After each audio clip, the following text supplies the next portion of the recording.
En fait, un truc important en crypto-monnaie, c'est quoi? C'est le narratif, au fait.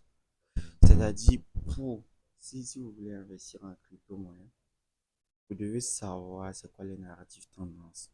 Est-ce que vous voyez un peu? Vous devez savoir c'est quoi les narratifs tendances. Et j'y viens, calmez-vous. Ok.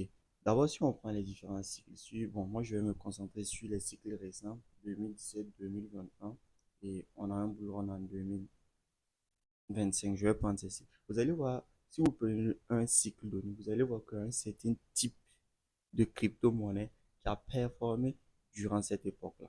Est-ce que vous comprenez ce que je veux dire? D'abord, si on se focalise par exemple sur le cycle de 2017. Vous allez voir que durant le cycle de 2017, on a eu des cryptos qui ont performé. Mais ces cryptos-là, c'était quoi? Ce sont des cryptos qui étaient liés à des échangeurs, quoi, des échangeurs décentralisés. Vous allez voir que c'était des trucs comme Uniswap, des trucs comme PancakeSwap, vous voyez un peu. C'est ce type de, les cryptos qui étaient liés à ce type d'échangeurs-là, ils ont explosé.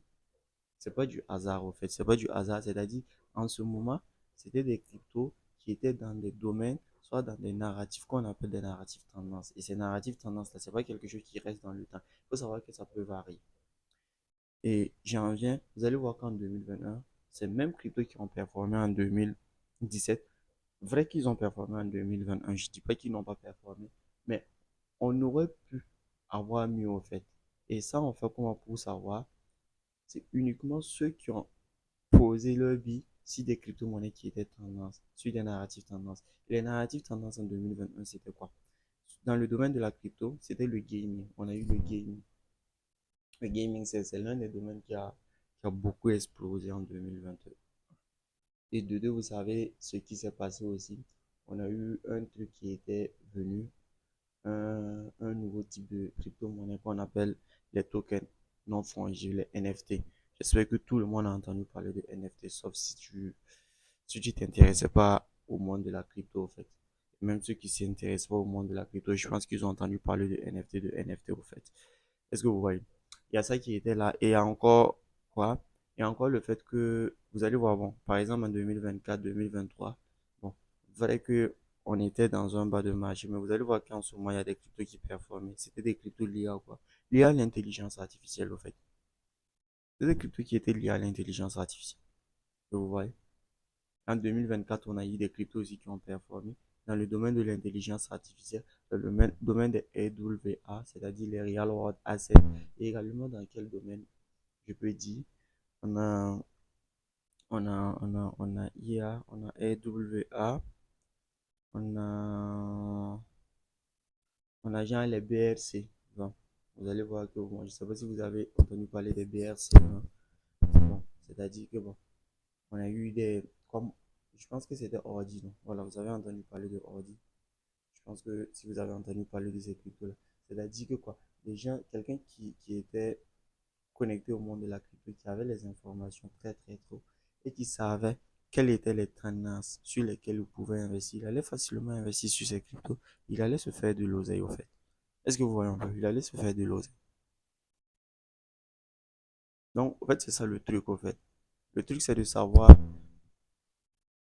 comment le marché est, quelles sont les potentielles choses, quelles sont les potentielles opportunités et bon, savoir si on est dans une opportunité crypto-monnaie ou pas, il faut d'abord maîtriser la cyclicité. Donc, si vous savez qu'on est en moment de bull run, c'est-à-dire que vous tenez déjà le bon bout. Maintenant, c'est de savoir, ah, dès qu'on est en moment de bull run, tout, mais quels sont les narratifs sur lesquels je peux investir?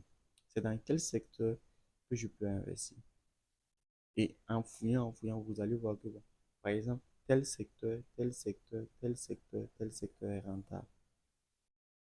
Et là, maintenant, vous allez commencer à faire, vous allez commencer maintenant à aller dans ces secteurs-là et à analyser les potentiels crypto-monnaies. Parce que quand vous allez rentrer dans un secteur, vous allez voir qu'il y a plein de crypto. Maintenant, vous allez commencer à faire un tri. Et ce tri, comment ça se fait? Vous allez faire ce tri en fonction de l'équipe même qui est derrière la crypto-monnaie. C'est-à-dire, vous savez toujours qu'il y a une équipe derrière la crypto, le projet en soi. Est-ce que c'est un projet qui possède sa propre blockchain? Est-ce que c'est un projet qui se développe sur la blockchain d'une autre crypto? C'est des trucs comme cela, c'est des petits trucs comme cela. Et le projet en soi-même, c'est un projet quoi.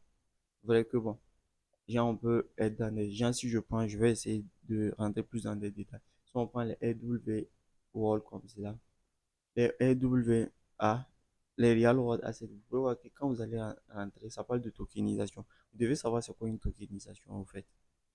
Et la tokenisation, c'est quoi? Vous allez voir qu'il y a des projets qui abordent la tokenisation de l'immobilier. Il y a des projets qui abordent la tokenisation de l'or. Et il y a des projets aussi qui peuvent aborder la tokenisation de beaucoup de choses. Donc, vous voyez un peu. Il y a ces trucs-là, au fait, que vous devez savoir. En fait. Donc, vous rentrez dans un secteur donné, vous regardez, ah, j'ai vu, j'ai vu ce secteur-là, c'est un secteur qui a du potentiel. Je pars dedans. J'essaie maintenant de faire un tri, au fait. J'essaie de faire un tri pour voir, au fait, quels sont les projets qui sont susceptibles d'exploser, au fait. Quels sont les projets qui se démarquent? Quels sont les projets qui ont réellement une valeur ajoutée? Quels sont les projets qui ont un chose, le système économique d'une crypto, qui a une bonne système économique pour pouvoir survivre, au fait. Est-ce que vous voyez? Quel est le projet qui a un bon marketing? Parce que le marketing prime même sur ce que, bon, je ne vais pas le dire, mais bon, le marketing même prime même sur la valeur concrète de la crypto, sur le projet même, le white paper. Parce qu'un un projet qui a des bons marketeurs, je vous jure qu'ils vont faire de l'oseille.